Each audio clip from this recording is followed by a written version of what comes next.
What's going on, YouTube? Mr. Wheels here once again, bringing you another episode of Sports Talk. The topic tonight is fighting in hockey. Now, I don't know how many of you saw the fight between George Peros and Colton Orr about a week ago, where Orr hit Peros and Peros basically hit the ice, and once again the debate between whether to remove fighting from hockey or not raged once again. That fight sparked the debate again, and there was a similar issue in 2011 or 2010 when Peros was with the Anaheim Ducks. Him and Colton Orr were fighting, and Colton Orr was the one that had his head hit the ice. I just want to say right off the bat that in no way, shape, or form should hockey remove fighting from its game. It's been a part of the game since its inception of the NHL, and people that say fighting should be removed from hockey probably don't play hockey. And there was a episode of Off the Record, which is a show in Canada, for those of you who are not in Canada watching this. They had two enforcers on the show with a guy that was from Congress in the United States, and the guy from Congress was against fighting, and the two enforcers, the one guy who's now a lawyer for the NHL, were both for fighting. And I just want to also say that the fighters know the risks. They know what they're getting into, and they do it because it's a way for players to police themselves. So I know people who don't play hockey don't understand that and don't realize why it's so important, but people don't realize that players say things that are personal on the ice, and it's a way to keep people accountable. Also, it's a way to keep people accountable mainly for their physical actions. Things like if a guy does a knee-on-knee hit or a slew foot or a headshot, fighting, if you take fighting out of the game, all that dirty stuff, all the chippiness, all the bullshit that goes on sometimes already in the NHL is just going to be rampant. Again, about a week or two ago when the TSN panel was talking about this right after the incident with Peros and Orr happened, Paul Maurice, former coach of the Maple Leafs, was talking about things that happened when he was coaching in Russia, and over in the KHL they let the referees handle everything and there is no fighting.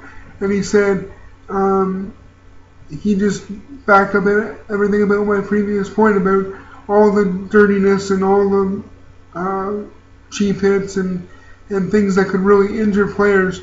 It's just rampant over there because they're not allowed to fight. Now, I know there's a lot of talk about head injuries, and it doesn't make sense if you're trying to remove head injuries from the game and penalize people for illegal blows to the head or checks to the head.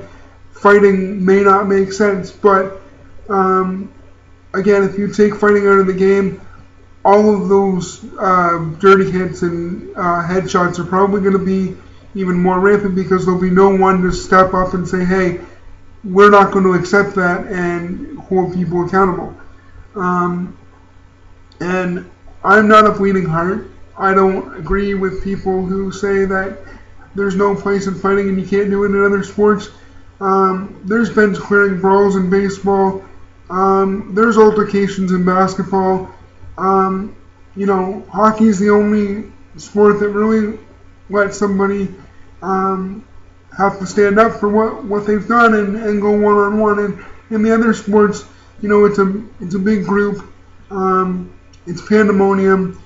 I really think that hockey there should be a lot more respect for hockey and for what the enforcers do. Now, let me just lastly say that there's a big difference between a goon and an enforcer. A goon goes out, and I don't know whether you saw the bench clearing brawl between the Maple Leafs and the Sabres in the preseason, but John Scott going after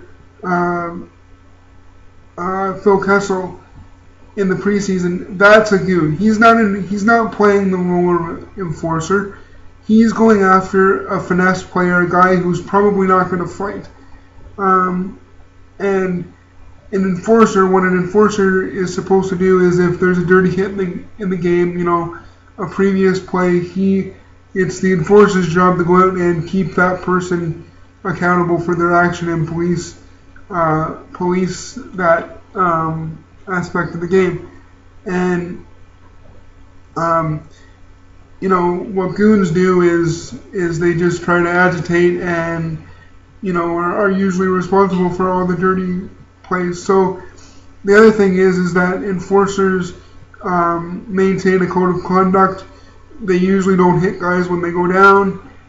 There's a respect between enforcers, and the one thing that I do think needs to be taken out of the game is stage fighting.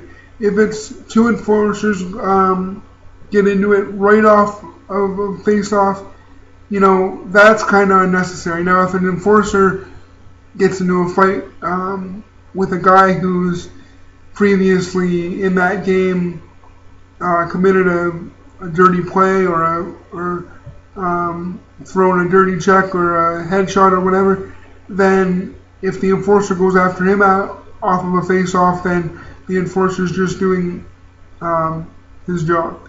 And as for headshots, I mean, again, fighting is a way to deter other players from, leaving their feet, throwing headshots, all that kind of thing. And, there's absolutely no reason why hockey should get rid of fighting. And all these bleeding hearts and people in Congress and government that, don't play hockey, the media, they need to shut up because they don't know what they're talking about. I play hockey. Yes, I do have a disability. I play sledge hockey. I've been in a fight. I set a precedent for the number of games you're suspended for. It was 3, now it's a whole season. I didn't win, but the guy that I fought went after my goalie after the whistle. He tried to poke the puck away. My goalie was he was on previous plays he was run into. I went after the guy that I went after to keep him accountable for his actions, and they were trying that team that I fought against. They were trying to pick fights the whole game, so I took it upon myself to, give them what they want. I know that's stooping to their level, but, I may have been taken out of the game, but so was the guy that was causing all the shit. So, again, fighting has a place in this game. Maybe not in junior, maybe not in minor hockey, but definitely in the NHL. Please like and subscribe to this video. Follow me on Facebook at Mr. Wheels 86. I have a page there. You can follow me at Sledgehead86 on Twitter, and leave a comment below. This is a pretty hot topic, so if you disagree with me, let me know. Tell me why. Tell me what you think the NHL should do to keep fighting in the game, but also tell me if you think there's other ways to police themselves, because right now, for players, fighting is mainly the only way. So I will see you next time. Thank you.